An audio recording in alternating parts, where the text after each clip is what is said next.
고린도전서 2장 1절에서 8절을 우리 합독을 하십시다. 같이 한마음 한뜻으로 읽겠습니다. 시작. 그러므로 그리스도 안에 무슨 권면이나 사랑의 무슨 위로나 성령의 무슨 교제나 긍휼이나 자비가 있거든 마음을 같이하여 같은 사랑을 가지고 뜻을 합하여 한 마음을 품어 아무 일에든지 다투기나 허용을 하지 말고 오직 겸손한 마음으로 각각 자기보다 남을 낮게 여기고 각각 자기 일을 돌볼 뿐더러 또한 각각 다른 사람들의 일을 돌보아 나의 기쁨을 충만하게 하라. 너희 안에 이 마음을 품으라. 곧 그리스도 예수의 마음이니 그는 근본 하나님의 본체시나 하나님과 동등됨을 취할 것으로 여기지 아니하시고 오히려 자기를 비우어 종의 형체를 가지사 사람들과 같이 계셨고 사람이 외양으로 나타나사 자기를 낮추시고 죽기까지 복종하셨으니 곧 십자가에 죽으심이라. 아멘. 예수님의 마음을 품으라. 5절 말씀이 여절입니다. 너희 안에 이 마음을 품으라. 곧 그리스도 예수의 마음이니 마음이 차지하는 위치가 어딜까? 여러 가지로 말할 수 있지만 마음은 쉽게 생각하면 이게 내 영혼으로 들어가는 출입구가 되고 내 육신으로 빠져나오는 또 출입구가 되고 마음이 이게 이제 영혼으로 들어갈 수 있고 육체로도 나올 수 있는 그 관문이 마음이다 뭐 그런 생각을 제가 해봅니다. 근데 이 마음을 우리 사람 내가 내 마음을 어떻게 한다고 하는 것이 이게 안 되는 거예요. 그래서 예수님의 마음을 품으라. 예수님 마음을 품으라. 이렇게 말씀을 하십니다. 관상 부려 심상, 심상 부려 덕상. 사람이 관상이 아주 좋은 사람이 있었는데 관상이 좋은 것보다 심상이 심상이 좋은 것이 더 낫다. 또 심상이 아무리 좋아도 덕스럽게 살아가는 사람 덕상이 더 크다는 것입니다. 백번 김구 선생의 얽힌 관상에 관한 일화가 아주 유명합니다. 이분이 조선 말의 사람이잖아요. 17살 때 과거에 떨어집니다. 그래 가만히 보니까 매관매직을 하는 거예요. 이게 그래서 붙고 그래서 떨어지는 거예요. 그래서 자기 같은 천민 출신 백 없는 사람은 아무리 공부해도 이게 과거에 급제하기가 어렵다 판단이 선 거예요. 다 거기도 백이 통하고 줄이 통하는 거예요. 뇌물이 통하는 거예요. 그래서 글 공부를 접었어요. 그리고 자기 부친이 권유합니다. 너는 관상과 풍수를 공부하면 좋겠다. 그래서 이제 막상 관상책을 사다가 파고들다 보니까 정작 자신의 상이 딱 나오는데 가난하고 천한 흉상이에요. 자기 상이. 자기 관상을 자기가 보니까. 그래서 얼마나 낙심을 했겠어요. 근데 책을 계속 더 보다가 사모 불여 신호요 신호 불여 심호다. 좀 어려운 말이에요. 뭐냐 사람이 얼굴 간판이 좋은 것보다도 몸 건강한 것이 더 낫다는 거예요. 아무리 얼굴 간판은 좋아도 병약하면 소용이 없는 거예요. 그래서 얼굴이 아무리 좋은 사람보다 몸 건강한 것이 더 낫다. 몸 건강한 사람보다 더 중요한 사람이 뭐냐? 마음이 올바라야 된다. 마음이 복받게 생겼어야 이거이 더 크다는 거예요. 요 글귀를 딱 붙잡고는 내가 마음이라도 제대로 닦아서 사람 노릇을 하면서 살리라. 이분도 우리 조선 때 벌써 천주교가 들어와서 하나님을 천주님이거든. 백범이 천주님을 모셔요. 하나님을 믿게 돼요. 마음을 닫습니다. 그래서 마침내 애국지사가 되고 독립운동가로 이름을 떨치는 사람이 됐어요. 교회 여러분, 우리 마음에는 좋은 부분도 있지만 독소가 참 많아요. 그래서 오늘 말씀에도 비슷한 얘기가 나오는데 미움도, 시기도, 질투도, 분노도, 증오도, 이기심도, 탐심도, 음란도, 방탕도, 또 염려도, 두려움도, 불안도, 이게 다 우리의 영혼을 병들게 하고 우리의 삶을 무너지게 만든단 말이죠. 그래서 나의 인생과 가정과 공동체를 파괴하는 요인이 외부로부터 온다고 보지만은 사실상 내 마음에서부터 출발을 하는 것입니다. 그래서 종교는 하나같이 마음 공부를 시킵니다.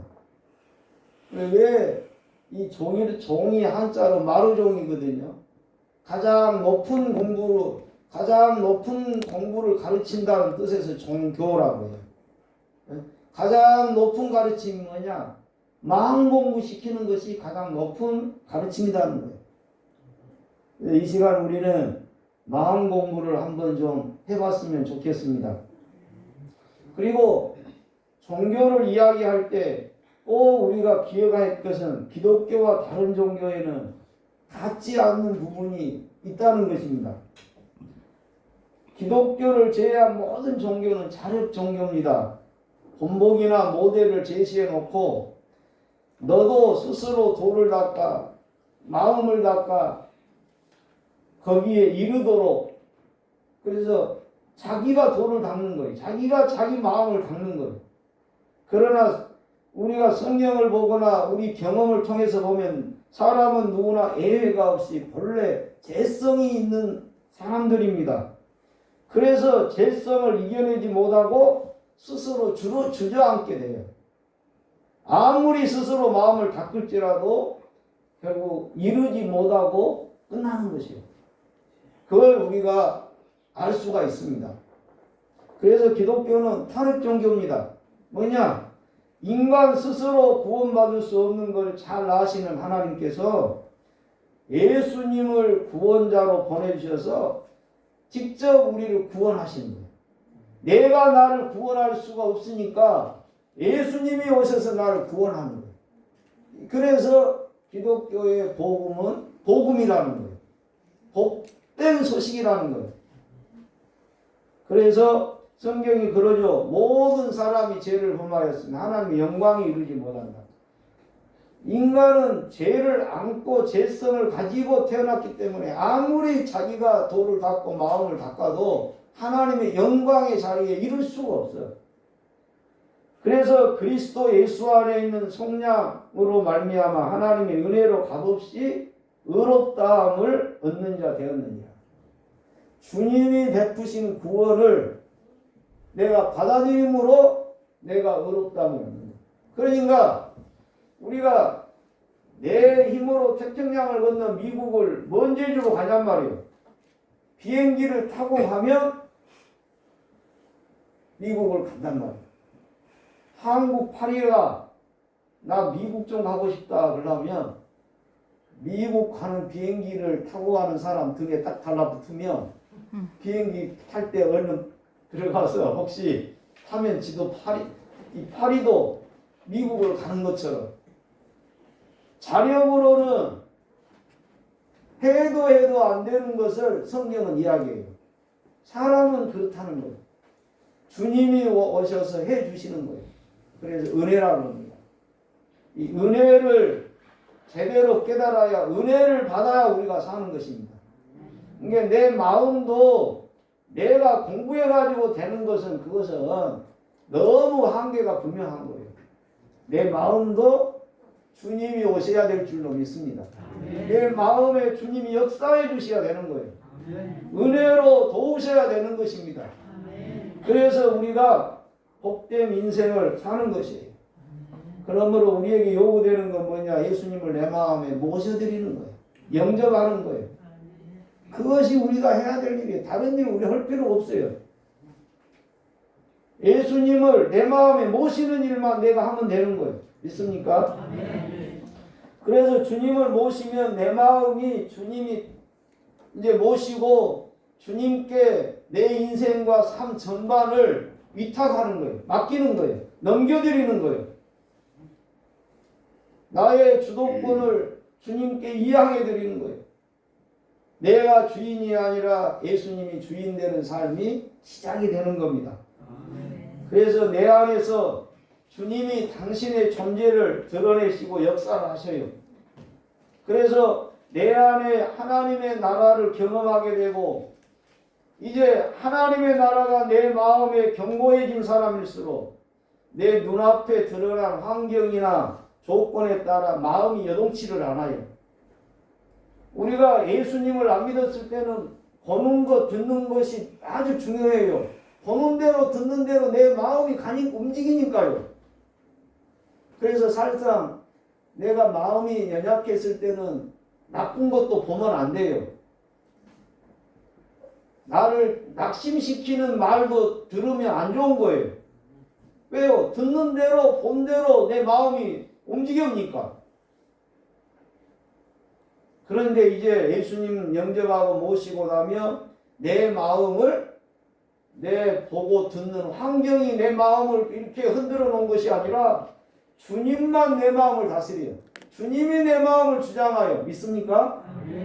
그러니까 환경이 어떤 일을 하든지 간에 환경 따라 흔들리지 않는 평상심이 유지가 되는 거예요. 참 이런 마음 우리가 품으면 그 사람은 행복한 사람이 될 줄 믿습니다. 거기서부터 마음의 부요함이 시작이 되는 거예요. 우리 예수 믿는 사람은 적어도 그래서 뭐예요?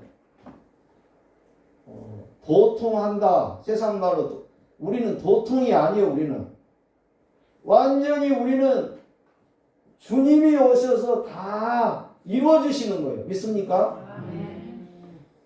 그 주님만 우리는 의지하고 모시고 붙들고 살면 되는 거예요. 그래서 오늘 말씀에는 그럽니다. 너희 안에 이 마음을 품으라. 곧 그리스도의 마음이니. 그리스도의 행동을 본받으라고 아니라 마음을 품으라 그래요. 겉으로 드러난 행동보다 마음이 더 중요하기 때문에 그러는 거예요. 왜요? 행동을 가능하게 하는 것은 마음이라. 어떤 마음 품느냐에 따라서 행동이 달라지니까. 행동은 하나둘 고쳐나갔자 그것이 온전해지지를 못해요. 마음을 고쳐야 행동은 따라서 고쳐지는 거예요. 마음이 고쳐지고 행동이 고쳐져야 그것은 누가 보든지 안 보든지 상관없이 그렇게 사는 거예요. 믿습니까? 예수님을 마음에 모시는 사람, 예수님 마음이 내 마음이 되는 거예요. 그게 예수님 마음 품는 이치입니다. 예수님 마음은 도대체 어떤 마음이다냐? 한마디로 말하면 온유하고 겸손한 마음. 수고하고 무거운 짐진 자들아 다 내게로 오라. 내가 너희를 쉬게 하리라. 나는 마음이 온유하고 겸손하니 내 멍에를 메고 내게 배우라. 너도 나와 함께 온유하고 겸손해지는 마음을 품도록 하거라. 내 멍에는 쉽고 가볍다.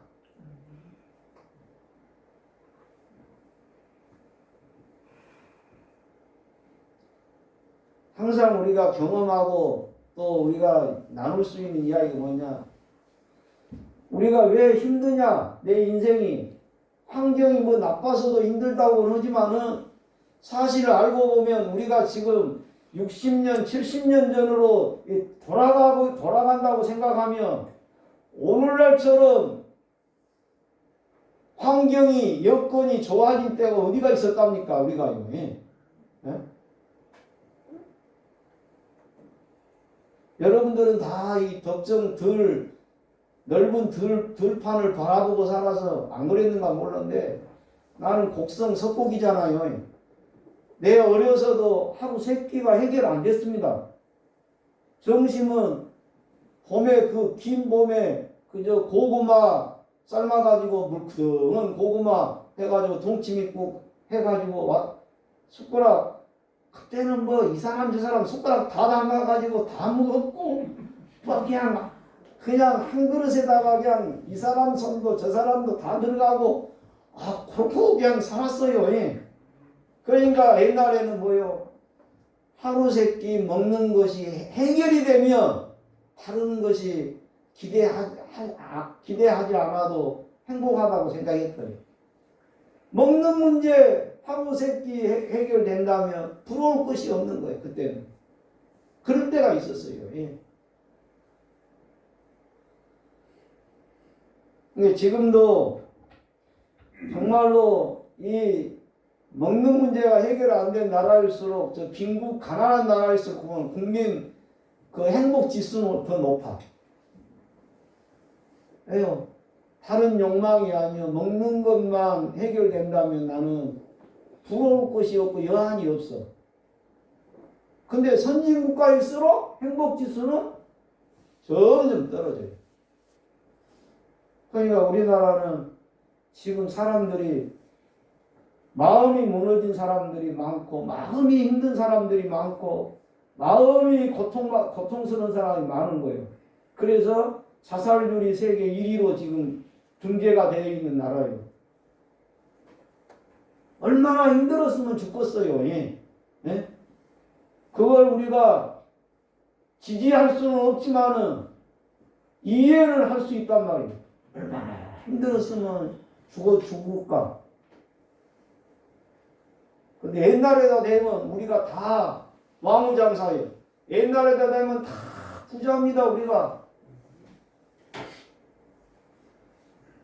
그래서 우리는 마음을 내가 내 마음의 주인 되어 살고 그럴수록 우리는 수고하고 무거운 짐에서 벗어날 길이 없는 거예요. 온유하고 겸손한 마음을 가질 때 우리가 평강을 얻는 것입니다. 내 마음이 자족하는 마음이 생기고 부유한 마음이 생기고 감사한 마음이 생기고 행복한 마음이 생기고. 그래서 예수님의 마음을 보면 자기를 비워 그래요. 하나님이셨는데 자기 신분과 지위를 주장하지 않았단 말이에요. 그게 이제 겸손한 모습이에요. 사람과 같이 되셨다. 하나님이 사람이 되어 오셨어. 얼마나 불편하고 힘들었겠어요. 예. 낮아지셨단 말이에요. 그렇게 낮아지셔. 죽기까지 복종을 해요. 순종을 했단 말이에요. 그래서 하나님께서 그를 높이셨어요. 만인이 예배할 수 있는 존재로 만왕의 왕으로 만유의 주가 되게 하신 것입니다. 오늘 우리 8절 말씀에 보면 십자가에 죽으십니다. 사랑하는 교회 여러분, 사실상 우리의 못된 자아가 죽어버려야 돼요. 예? 죽어버려야 돼. 죽은 척 해가지고는 그게 안 돼. 죽어버려야 돼. 그래야 예수 안에서 새 사람이 됩니다. 예수 믿어도 변화 안 된다고 하지만 왜 변화가 안 되냐? 내 고집 때문에 변화가 안 돼요. 내 교만 때문에 변화가 안 되는 거예요. 나 때문에 변화가 안 되는 거지. 하나님이 우리를 왜 변화못 시키겠냐. 이 완강한 이 자아가 깨어지고 부서지고 죽어야 하나님이 주님을 높이듯이 우리가 새 사람으로, 그래서 예수의 마음을 품는 사람이 되어서 우리의 마음이 눈에 보이는 것에 따라 좌우되고 흔들리지 않는 그 마음으로 무장이 되는 거예요. 믿습니까?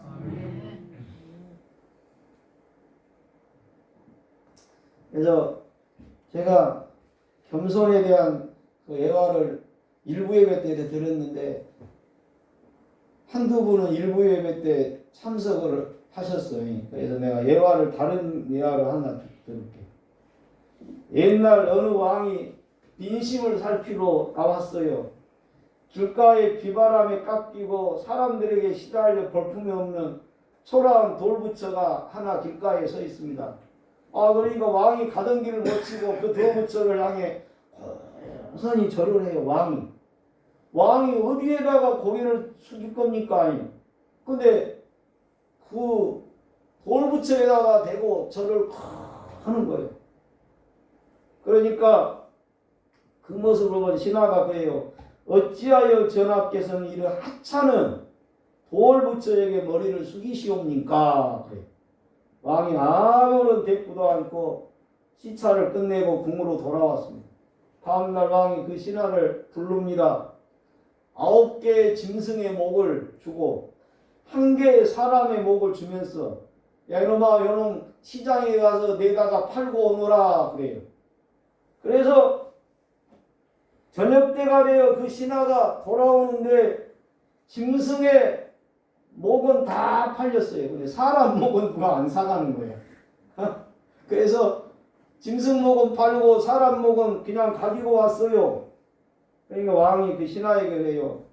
야 이놈아 죽어서도 잘 팔리는 짐승 목보다 한 번 죽으면 어느 누구도 찾지 않는 쓸모없는 그 목, 살아있을 때 그 목으로 머리를 많이 숙이거라. 그러면 이루지 못할 일이 없다. 이렇게 교훈을 줬어요. 무슨 이야기입니까? 겸손하라는 것이죠. 우리가 주님 앞에 나와 가장 먼저 배워야 될 덕목은 겸손. 나는 마음이 온유하고 겸손하다. 그러니까 마음이 온유하고 겸손하니까 가식이 아닙니다. 그건 위선이 아니에요. 그건 그냥 마음에서 나오는 거니까 이건 진실이에요. 진심이에요. 참이에요. 우리가 얼마든지 가식으로 위선으로 겸손한 척 할 수 있죠. 나는 마음이 온유하고 겸손하다. 오늘 아침 방문되고 집사람이 그럽니다. 사람은 다 누구나 다 그래요. 힘들고 어려워져야 하나님도 더 찾고 또 사람이 겸손해지기도 하고 그래요. 그래서 나를 보고 헛소리 같네 그랬어요. 나를 보고 헛소리 같네. 아니 당신은 원래 교만한 사람은 아니지 않소 그래. 그래서 내가 아니요 나도 얼마나 교만한지 모르요. 예수 믿고 조금씩 달라져가고 있는 것 뿐이지 교만한 사람이요. 내가 그랬어요. 교만에 자유로운 사람이 어디가 있겠습니까? 교만과 겸손을 차이를 이렇게 분석해 보면 그래요. 교만한 사람은 작은 일을 멸시합니다. 겸손한 사람은 아무리 작은 일도 하나님의 일이라고 생각하고 귀히 여기는 것. 교만한 사람은 항상 자기 잘난 맛에 삽니다. 겸손한 사람은 자기보다 남을 더 낮게 여기는 마음을 품을 수 있대요. 그러니까 내가 교만한지 겸손한지 알려면 친구를 옆에 놓고 마음으로 한번 생각해봐. 이 친구를 나보다 더 낮게 여기면 겸손한 사람이고 저것이 나보다 더 못났고 못 배웠고 나보다 더 형편없다고 생각이 들면 자기가 교만한 사람입니다. 하셨어요? 아니 낫으니까 낫다고 그러지 뭐 그래도 교만한 거예요. 정말로 사람은 잘난 사람 못난 사람이 따로 없어요. 사람 위에 사람 없고 사람 아래 사람 없도록 하나님은 우리를 다 지었어. 나름대로 다 진선미가 있어. 나름대로 다 궁뎅이도 궁굴재주가 있는 거예요. 그러니까 무시하면 안 되는 거예요. 그래서 상대를 더 귀히 여기는 마음을 가져야 겸손한 거예요. 믿습니까? 근데 우리 마음에 그 마음이 없으면 아직 내가 겸손하다, 교만하다. 교만은요 마귀의 마음입니다. 겸손은 예수님 마음이에요. 믿습니까? 그러니까 내가 예수님 아무리 믿는다고 해도 교만하면 마귀 닮아가는 거예요. 예수를 믿어도 마귀 닮은 예수 믿는 사람이 있다면 어찌 되겠어요? 또 이것도 아니고 저것도 아니지. 그러니까 가식이지. 외식이 되고 이선이 되는 거지. 진짜 예수 믿는 사람이 돼야 되는데. 교만한 사람은 남의 약점을 파고듭니다. 겸손한 사람은 남의 약점을 아프니까 파고들지 않습니다. 교만은 하나님 없는 삶을 추구하는 데서부터 출발을 해요. 하나님 자리에 자신이 앉으려는 마음이 교만입니다. 결국은. 반대로 하나님 은혜 없이 살 수 없음을 인정하는 것이 겸손의 출발인 줄로 믿습니다. 겸손에는 보상과 상급이 따른다고 성경은 말합니다. 그러므로 하나님의 능하신 손 아래서 겸손하라. 때가 되면 너희를 높이시리라. 내가 올라가려고 안 해도 주님이 올려주셔서 올라가면 부작용도 없어. 근데 자기가 올라가면 부작용이 많아요. 원수도 생기고 적도 생기고, 그리고 올라가서 자리 차지했다가 나중에 또 감옥도 가. 재수 없으면 감옥도 가. 올라갔는데 감옥 가는 거야. 억지로 불법으로 해서 올라갔기 때문에 가는 거지. 그래서 주님이 올려주시면 부작용도 없는 거예요. 있습니까? 때가 되면 너희를 높이시리라. 잠언 22장 4절 겸손과 여호와를 경외함의 보상은 재물과 영광과 생명이니라.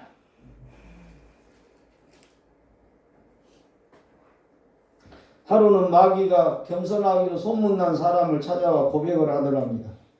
내가 당신이 하는 걸 다 따라 할 수 있지만은 오직 한 가지 흉내낼 수 없다면 그거 바로 겸손이라고 했어요. 겸손은 흉내내서 될 일이 아니라는 거예요. 마음에서 우러나야 되는 거라는 거예요. 하루아침에 만들어지는 것이 아니고 사람의 힘으로만 되는 것이 아니고 주님을 모셔야, 주님의 은총을 입어야, 주님이 그를 연단하고 훈련받는 사람이라야 만들어져 가는 인격이 되는 것이에요. 겸손한 마음은 자신의 운명을 복되게 만들어가는 조건입니다. 아까 관상이 불이요 심상이란 말이에요. 주님을 닮아가는 자의 인격입니다. 행복의 열쇠이요 성공의 비결입니다. 우리 모두 겸손하신 주의 마음과 인격 닮아갈 수 있기를 축복하면서 저를 따라서 한번 해보십시다. 주님, 나에게 예수님 마음 주세요. 주님, 주님의 마음이 내 마음 되게 해주세요. 주님의 마음이 내 마음 되게 해주세요. 내 마음이 겸손하신 주님 마음 담게 해주세요. 내 마음이 겸손하신 주님 마음 담게 해주세요. 기도하겠습니다. 주님, 오늘이 얼마나 고요한지요. 만물이 얼마나 조용히 제자리를 찾는지요. 주님 안에서 모든 갈등은 이미 해결되었음을 믿습니다. 주님 안에서 내가 찾기를 바라는 모든 것이 이미 내게 주어졌음을 감사합니다. 주님, 오늘 우리는 하나님이 우리에게 약속하신 결말을 의심하지 않습니다. 주님의 평안은 나의 것이고 주님의 사랑이 곧 내 것이고 주의 사랑이 충만한 곳이 천국임을 감사드립니다. 주님, 우리도 오늘 주님을 사랑한다고 말씀드리고 싶습니다. 성부 하나님을 사랑합니다. 성자 예수님 사랑합니다. 성령 하나님 사랑합니다. 주 예수님의 이름으로 기도합니다. 아멘.